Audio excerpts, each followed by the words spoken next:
The jury is out among the Tottenham fan base. Some want Mohammed Kudus and think he's the answer to our slightly one-dimensional attack. Others fear that despite his talent, his end product and sometimes selfish decision-making won't suit Thomas Frank's no dickheads policy. What isn't in doubt is that there is serious interest from Spurs, especially now it seems like Woolwich are getting closer and closer to a bid for Eberechi Eze.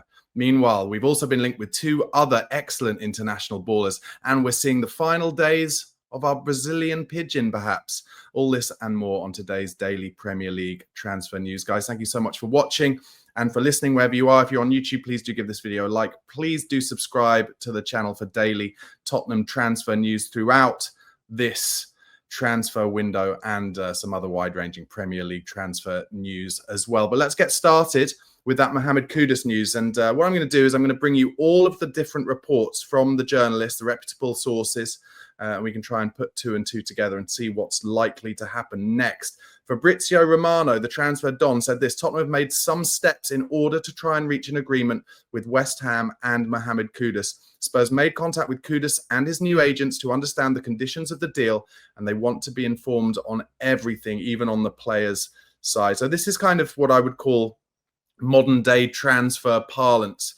Fabrizio Romano and the likes of David Ornstein, and they talking about how players' agents are the people that the clubs talk to first and how they want to be informed on everything. It's, we talked a lot about at Spurs how Fabio Paratici, when he was the sporting director, had kind of 25 plates spinning in the air at once, and if one plate smashed, i.e. a transfer deal didn't get over the line, he moves to the next one, etc. And this seems like a perfect example of this. We want to know whether Kudus is interested. All reports suggest that he is.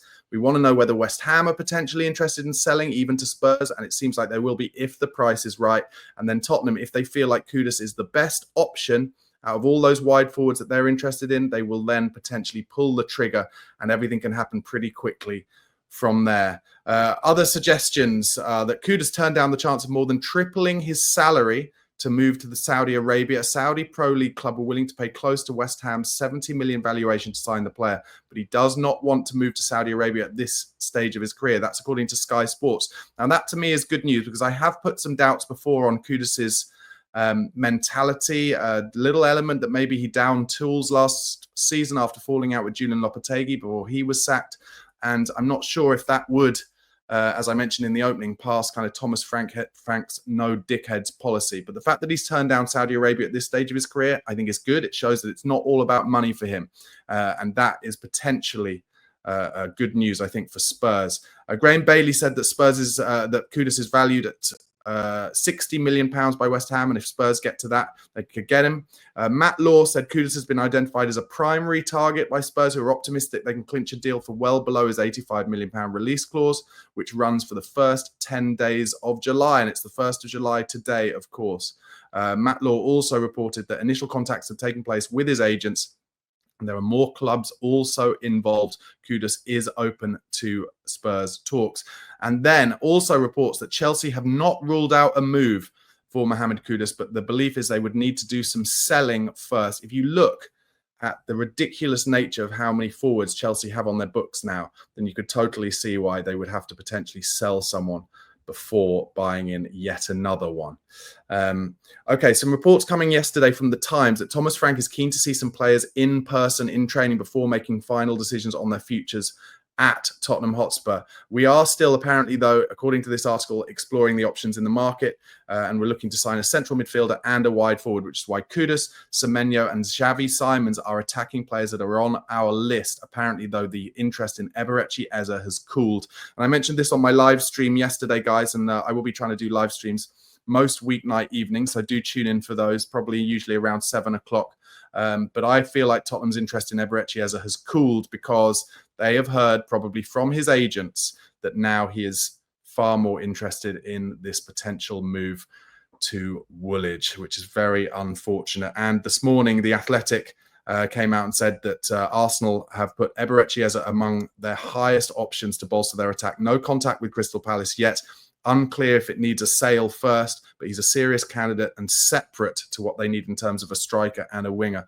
Arsenal would look to pay below the release clause, and Spurs are not pursuing Eze for now.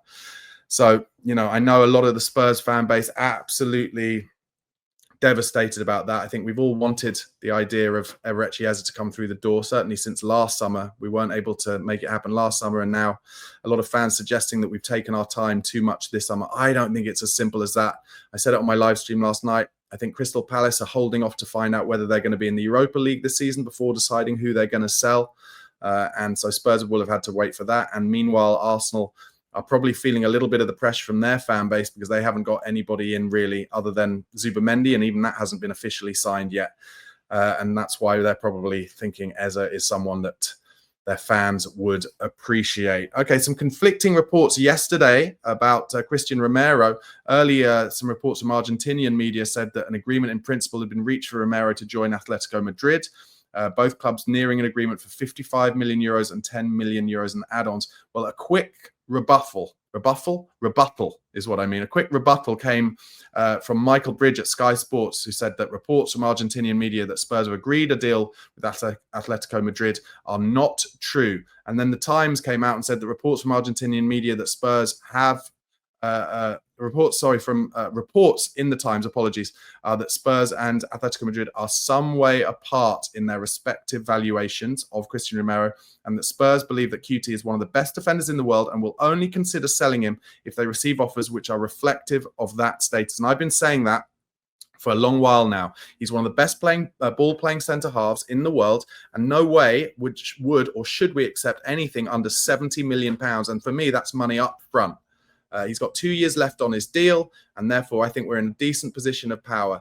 And I'm hopeful as well that Romero won't throw his toys out of the pram. So I think that is good to hear in the Times from Spurs, and that would have been leaked from Spurs, that they are not going to be anywhere near interested in a deal around the 55 million, 60 million euro mark. No way. When you look at the numbers being quoted for Mark Gay, for instance, and he's only got 1 year left on his deal from Crystal Palace, then Romero, I think at this stage, I would even be as strong as to say I think Romero is most likely to stay at Tottenham Hotspur at this stage, because I cannot see Atletico Madrid going to the numbers. There have been some reports yesterday that Tottenham may still, again, I say still because we were in for him back last summer, but we may be interested in Aston Villa's midfielder Jacob Ramsey.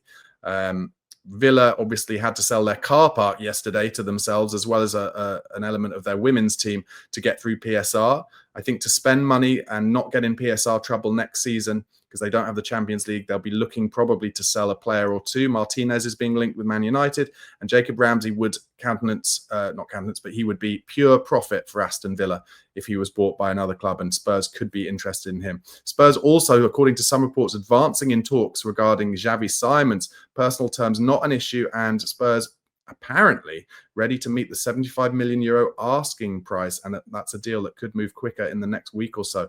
Obviously now the 1st of July, it's hit 1st of July, so we're into the next financial year. There have been some rumours that Spurs deals will come quite quickly. After that, will remain to be seen as far as I'm concerned. Let's see what happens. But some reports suggesting that Xavi Simons and Adam Wharton from Crystal Palace also on our list, although the Jared Branthwaite deal from Everton now looking more and more unlikely, as he is looking to sign a new deal at Goodison Park. Although they're not playing at Goodison Park anymore. But I reckon if Branthwaite does sign that new deal, he will have a big release clause in it. And then finally, in terms of Tottenham news, Brazilian forward Richarlison has been given approval to leave Spurs and is expected to head to Turkey to join Galatasaray. Rumours that Fenerbahce are also interested. Okay, guys, just quickly, it's going to be a shorter video today. Just want to have a look whether you guys appreciate slightly shorter videos than the usual kind of 20 minutes. Let me know in the comments. But please do give this video a like. If you're on YouTube, please do subscribe to the channel. And also, you'll see in the description box there a link to the Football Content Awards. If you like my daily content, guys, please do nominate me for a couple of the awards there. Just go to the link and then fill out the awards and click those boxes. I'd really appreciate it. Okay, let's start quickly at Man United. Ollie Watkins is apparently on their list, and there has been contact between United and Aston Villa. They are also apparently interested in Fiorentina's Moise Kean, and they're trying to offload Tyrell Malacia after his PSV Eindhoven loan ran out, and they're not interested in buying him. So that's another signing at Man United that hasn't really worked out. Over to Newcastle, they are closing in on the James Trafford deal from Burnley. Be interesting to see what happens to Nick Pope. That'll be a good battle between those two goalkeepers. Over to Liverpool. Still at Newcastle, sorry. They are also another club interested in Xavi Simons, and that could cost, according to some reports, £60 million. But like I said, his release clause is €75 million. If it was Newcastle versus Spurs for Xavi Simons, who do you think he'd go to? I think he'd go to Spurs. I think he'd be more interested in playing in London, personally. It's quite hard for Newcastle to get those big players over the line. But Isak did go there, and so did Joe Linton and Bruno Guimaraes. So who knows? Let's see what happens. Newcastle also interested in Harvey Elliott's situation from Liverpool. Speaking of whom, Bayern Munich have apparently put Liverpool's wide forward Luis Diaz on their list. Over to Villa, they've made a preliminary move for Chelsea striker Nicholas Jackson, who is apparently surplus to requirements there now. And over at Crystal Palace, they're looking to get some deals done, presumably because they know some money is going out of the door if they're going to sell the likes of Eze and Guehi. Ousmane Diamonde, is going to become their most expensive signing, €55 million from Sporting. And they're eyeing up two players from Middlesbrough who've been on Spurs' list as well, Hayden Hackney and Rav van den Berg. And apparently Palace would be willing to spend £27 million.